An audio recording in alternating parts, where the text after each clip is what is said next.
Have you ever been beat down by life? You get through one thing, then another problem pops up. Are you living with a mask of insecurity, pain, or hidden secrets?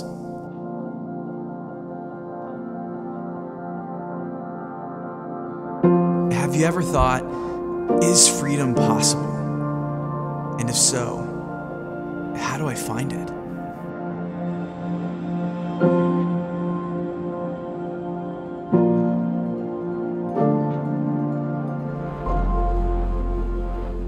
Did you guys enjoy John Chris today? So this morning before our first service, Shannon is there in the back room with my daughter Nicolai. She's 4. We just adopted her from the Philippines. And so they're sitting there on the couch, and John Chris comes in, and first thing he says is introduces himself. And with all the energy John Chris has, he says to my daughter, he says, "Oh, good to see you. Can you give me a 5? And Nicolai looks at him and says, "No." So yeah, there we go. All right, there's the pastor's kids for you right off the bat. Welcome to Crosspoint, where we love people, all right, from the bottom of our heart. And then of course, I started talking to John a little bit, and John says, "So what's the title of your message today?" And I was like, "I'm not giving you any material, okay? Like, we are done." But I'm excited about tonight. Looking forward to a great concert tonight and our great just show tonight. It's going to be packed out. I think we sold every ticket, and it sold out a couple weeks ago. So if you didn't get a ticket, I'm sorry. Miss a week, miss a lot. Next time, get your tickets early, all right, what we have. But I've got some good news for you. We have Christmas Eve services coming up, and we're going to have a beautiful Christmas Eve here. So on your way out, you can pick up some of these cards. We call these invite cards Bring-vitation. We tell people, don't just invite people, bring people with you. So we're going to have some great music. I promise you, you will not be disappointed. So pick up some of these cards on your way out and invite your friends, your family. Today we're finishing a series called Stepping Towards Freedom. And I've had this question bouncing around in my mind all week long. And this question that I've been trying to answer myself is, how do you know when you're truly walking in freedom? How do you know that you have recovered? I mean, the word recovered, it means cured.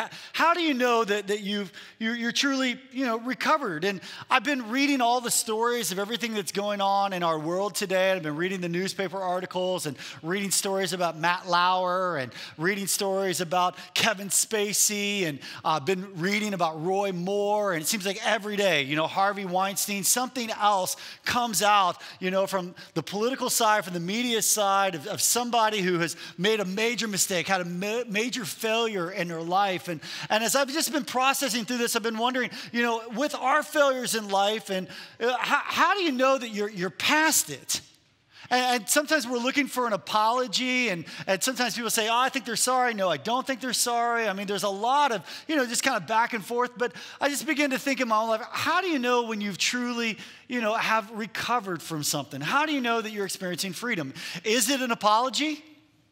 For me, I don't know that that's truly enough to really say you've recovered if you've apologized. Then I begin to think, well, is it when somebody tells you that you're like good? Whenever your spouse stops giving you the silent treatment? Whenever your spouse stops exploding on you, then you're like, okay, I'm walking in freedom now. I know that I'm good. Is it a behavior change? And some are going to say, yeah, it definitely would be a behavior change in your life. But then comes the question of how long? How much time has to go by before you finally say, okay, I'm good now. I'm recovered. I'm walking in freedom. Is it a feeling that you have? Maybe now you start to feel happy again. Now you have these emotions of joy. Okay, I must be recovered. I must be good now. I want to be very clear that if you're going to have freedom in your life, you've got to walk through the steps of freedom. And that's what this series has been about. And if you're new here today and any of this strikes a nerve with you, you can always go online to our Facebook page. You can watch all of our different messages, or go to our homepage. You can be able to watch. But what I want to do is I want to walk you through the steps of freedom. We've been studying the Sermon on the Mount, Matthew chapter 5. It's the greatest sermon ever preached by Jesus. And Jesus tells us in Matthew 5, there's 8 steps to freedom in your life. And step number 1 is you have to admit that you're not God. You say, okay, I'm not God. I'm not in control of my life.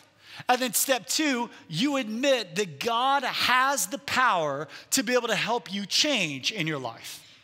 And then step number 3, you commit your life and your will to Jesus' care and to Jesus' control. And then step 4, you confess your faults. You acknowledge them. You confess them to yourself. You confess them to God. And you confess them to someone else that you trust. That's the next step. And then step 5, you ask God to remove your shortcomings and to give you a new identity. And then step 6, we evaluate our relationships. We forgive. We make amends, except when it would do injury to them or to somebody else. And then finally, last week was part 7 of the series. We said if you're going to experience freedom in your life, we make a conscious choice. We are intentional that we are going to grow in our relationship with God. But there is a final step. It's step number 8. And I believe that this final step reveals if we're truly walking in freedom. It's one of the major signs to show, okay, hey, we are recovered. And I understand on one hand, we're always recovering, right? But how do you know that you're kind of on the other side now? How do you know that you are walking in freedom? Now, I want to make this personal for you. How many of you ever failed? If you've ever failed, just raise your hand. Okay, if you don't have your hand raised right now, just grab your stuff and just go ahead and see yourself out of the church, okay? Because this is not a church for you, because we're all sinners, amen? I mean, we've all failed. We are a collection of misfits. Listen, we don't have it all together here at Crosspoint Church. And if you have it all together and you say, I've never failed, this is probably not the church for you, okay? You're not going to like this church very much because we are all kind of failures together. But have you ever really failed? I'm talking about capital F failure. Like some of those, I call them, what was I thinking moments? And you walk through this failure, and some of you have made some poor decisions in your life, and maybe you made some poor health choices and decisions. And now you're starting to face some of the consequences of some physical challenges in your life. I know for me, this is something that I'm working on right now. Is I'm working on my health and nutrition and some of these things. So some of you, because I've failed in that area. Some of you may have failed in a relationship. Maybe your relationship failed and you found yourself in divorce court. And now you find yourself checking the box, divorced. Some of you in a moment of uncertainty, maybe in a moment of selfishness, maybe in a moment of just a lot of pressure, you found yourself in an abortion clinic. And it's hurt you. And you've been processing through some of that. Maybe it's a long time ago, but just the words, man, you feel like a failure. Maybe for some of you, you have this insane desire to acquire. You just want more stuff. And because of this insane desire to acquire, you find yourself financially strapped. Maybe for some of you, the pain was so strong that the only way you knew to cope was through an addiction. It didn't start with an addiction, but it led to an addiction. Maybe it was drugs. Maybe for some of you, alcohol. For some of you, pornography or sex or a relationship or food, whatever it may be.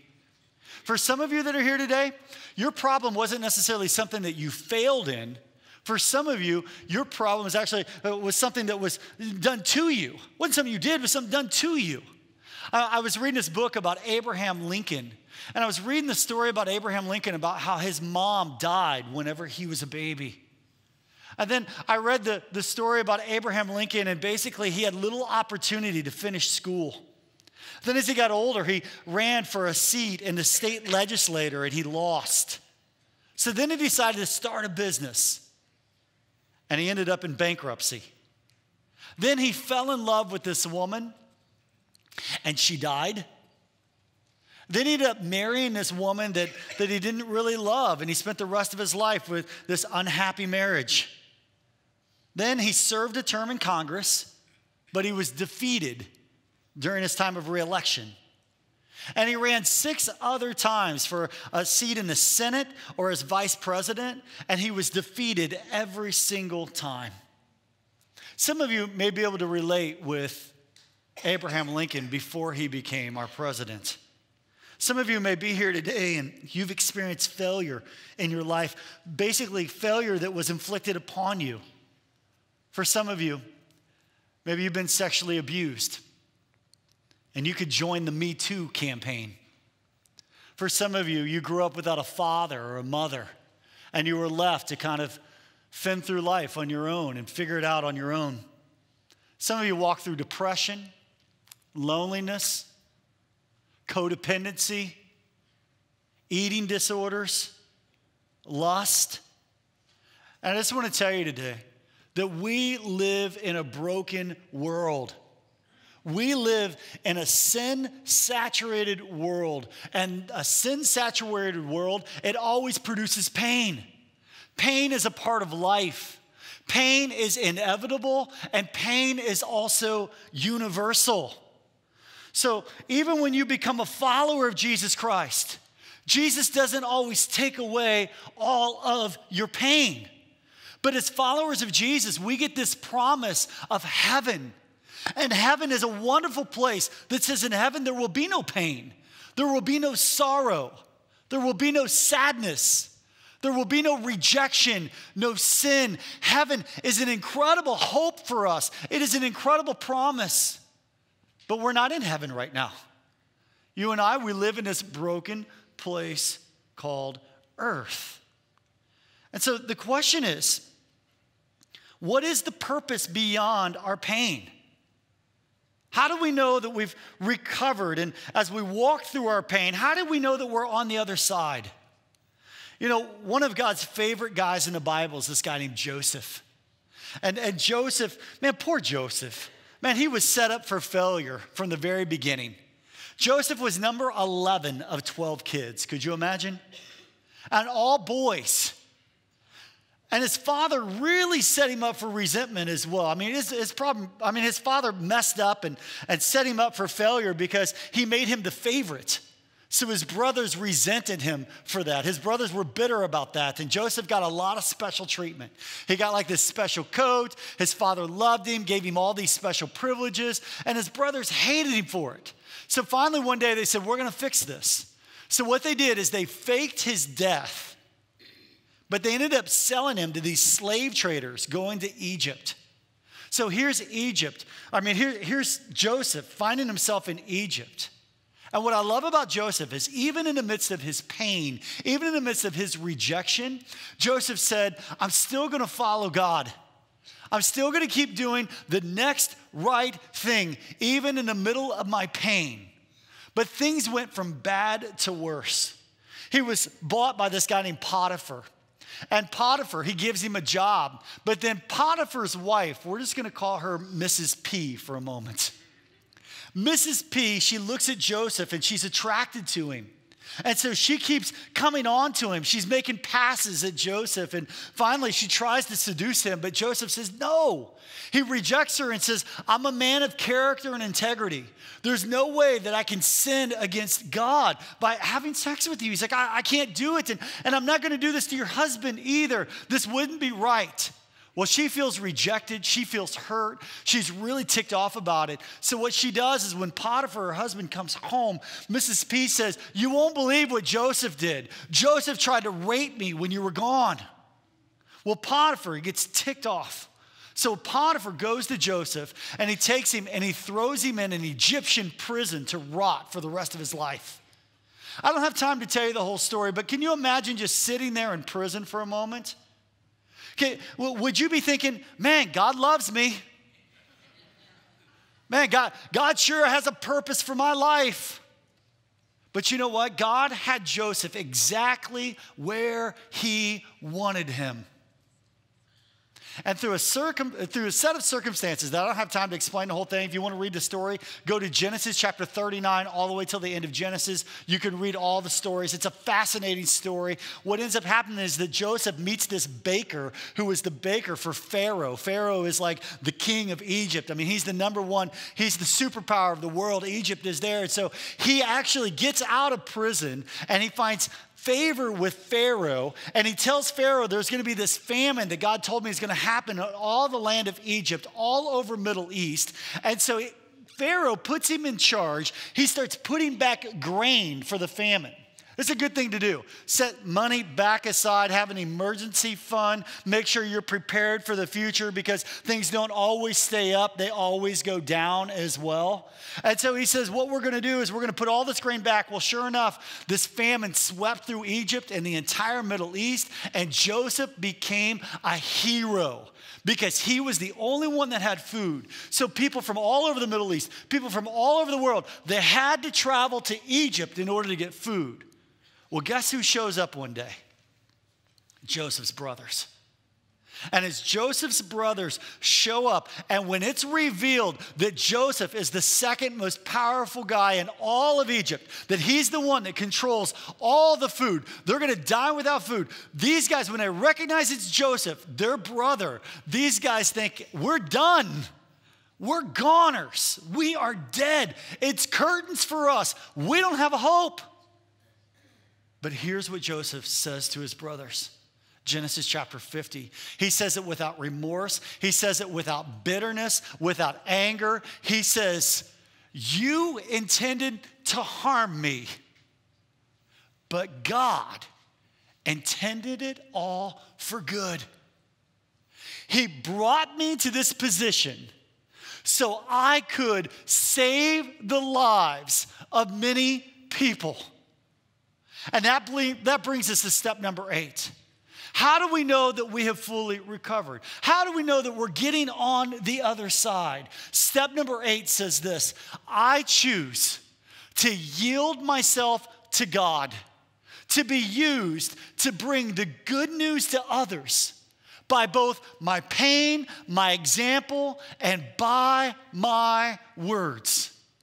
This is whenever you realize that the detour that I was on was actually God's divine destination that he wanted me to be so I could find my divine appointment. I thought it was a detour. No, it was God's divine appointment. See, what Satan meant for evil, God meant for good. This is whenever Joseph says, listen, I'm taking my misery that you guys have done, the misery that's happened in my life, all my failures, all the misery, and I'm taking my misery and I'm turning it into a ministry. That's when you know you start moving towards the road to recovery. That's when you know you start seeing progress, when you've yielded yourself over to God and you're willing to use your pain and your example and your words to be able to help other people. It's the acid test. And by the way, you don't help other people through your strengths. You help other people through your weaknesses. Listen, I could get up here and I could tell you everything that I'm really good at. And you would go, la-dee-da. Yeah, you're good at it. I'm not. So what? Who cares? Let's go home. But when I get up here like I did last Sunday, and I told you about that time 3.5 years ago when I went through this bout of depression, and I began to tell you about the cloud that was over my life. And I began to tell you about some of my weaknesses. All of a sudden, some of you are like, whoa, Brian struggled with that? Man, I struggle with that too. Or if Brian can get through that, if I hold on tight to God, I can get through this as well. See, we impress people from a distance, but you impact people when you're up close. You impress people through your strengths, but you impact people when you begin to share about your weaknesses. And here's what God will do. He'll use your pain and he'll use it to be a platform. God will take your past, your pain, and use it for a platform. He'll take your misery and he'll turn it into a ministry. Listen, church, God will take your detour and he'll turn it into your divine destination.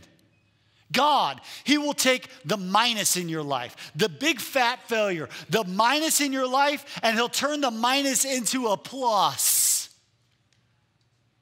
And it becomes the gospel. It becomes the story. And by the way, your story, it's the second greatest story ever told. The first greatest story ever told is the story of Jesus leaving heaven on a rescue mission for sinners and failures just like us, and going to the cross, taking all of our sin, all of our failure, dying for us so we could be reconciled back to God, and so that you and I can walk in freedom. That's the greatest story ever told. Amen, church? That's the greatest story ever told. But let me tell you the second greatest story ever told. It's your story. It's you taking your pain and using it as a platform. One of my favorite verses is Romans chapter 8, verse 28. Romans 8:28 says this, and we know that God, he causes everything. Can you say everything? Everything. That means the good. That means the bad. Everything means everything. God causes everything to work together for the good. It doesn't mean that everything that's happened in your life is good. As a matter of fact, a lot of things that have happened in our life are not good, right? But God can take everything for the good of those who love God and are called according to his purpose for them. Let me illustrate this. My wife, Shannon, she loves to bake. Any bakers here? Any of you love to bake? Man, Shannon loves to bake. And around the holiday times, man, she starts getting out all the ingredients. She gets the flour out, and she gets the Crisco out, and she gets the vanilla out, and she gets the oil out, and she gets the sugar out. And then she gets those bowls, and she starts putting in the ingredients, and she's making this cake. And she takes all these different ingredients, and she puts them all in, and she starts working it. And she starts working that batter and working that batter. And when I come down, every time she starts baking, I find myself right there. Let me tell you what I don't do. I never say to Shannon, hey, Shannon, can I have some of that vanilla? Let me just kind of swig down some of that vanilla. Oh, I love that vanilla. No, I don't say. I never say, hey, Shannon, can I have a spoonful of Crisco? Make it a tablespoon. I really like the Crisco. I never say, hey, can I get a swig of that oil? I mean, that vegetable oil, man, that would be good. Can I just pour me a cup of that oil? I don't ask for the flour. That's dry.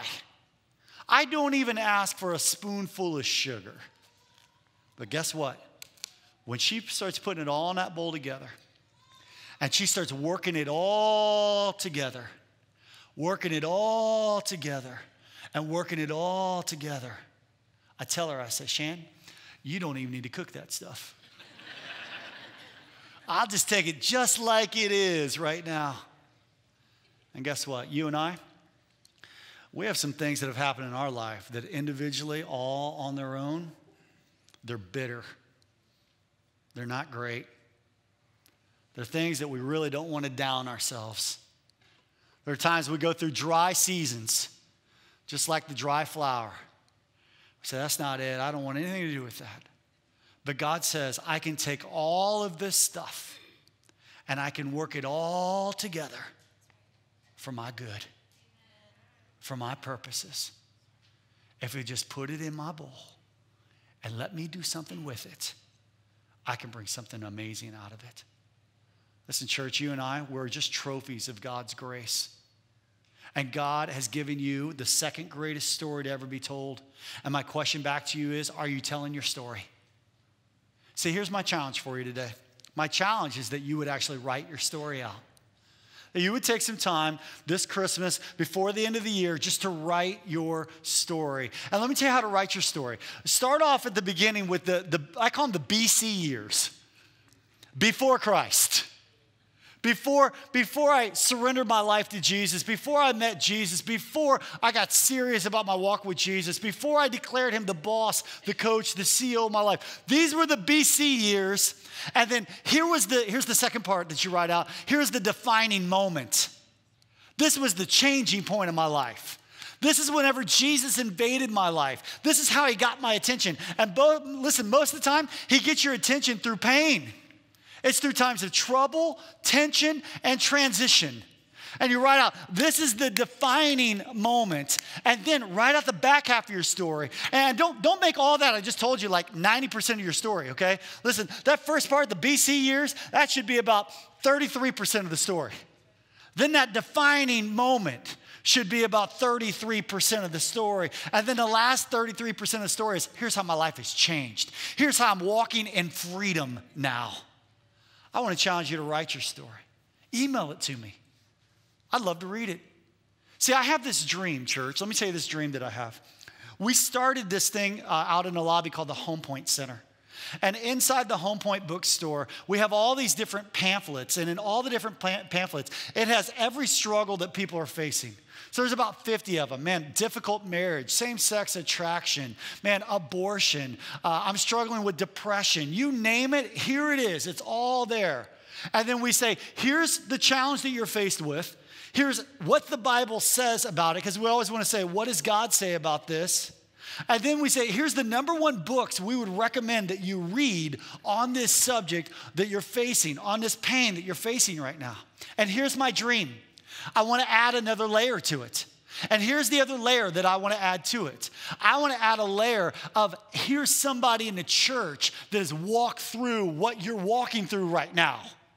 And I think it's okay even if you're 1 or 2 steps ahead of people. As a matter of fact, it might be better that you're 1 or 2 steps ahead as opposed to being 5 miles ahead or 10 miles ahead of somebody. And I have this dream of when people say, hey, I'm struggling with this, that we can be able to connect you with somebody else in the church that has gone through what you've gone through. But they've walked through the steps of freedom. And they've come out on the other side. And they've now yielded themselves to God and say, I'm willing to use my pain and my example and my words for ministry purposes. See, I believe that there's tour guides and there's travel agents. Let me tell you the difference. Okay, Shannon and I on our honeymoon, we went to go see a travel agent to say, where do we want to go? And we ended up going to Jamaica. And so the travel agent told us all about Jamaica and all different things to do in Jamaica. And you need to do this, do this, do this, do this, do this. Well, I asked the travel agent, you ever been there? Guess what they said? Nope, never been there before. See, it's like a lot of people in life. You're going through a struggle, you're going through a challenge, and other people will tell you everything they think you should do, but they've never been there. They've never walked that journey with you. But then, when our plane touched down in Montego Bay, we got out, and we found ourselves a tour guide, somebody that lived there, somebody that walked through all the experiences.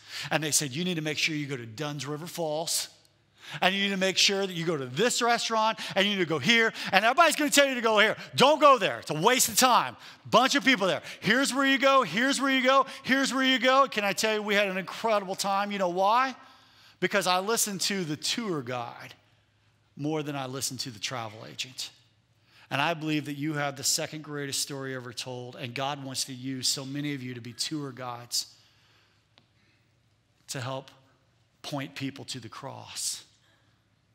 That's why we're called Crosspoint, to lead people to find and follow Jesus.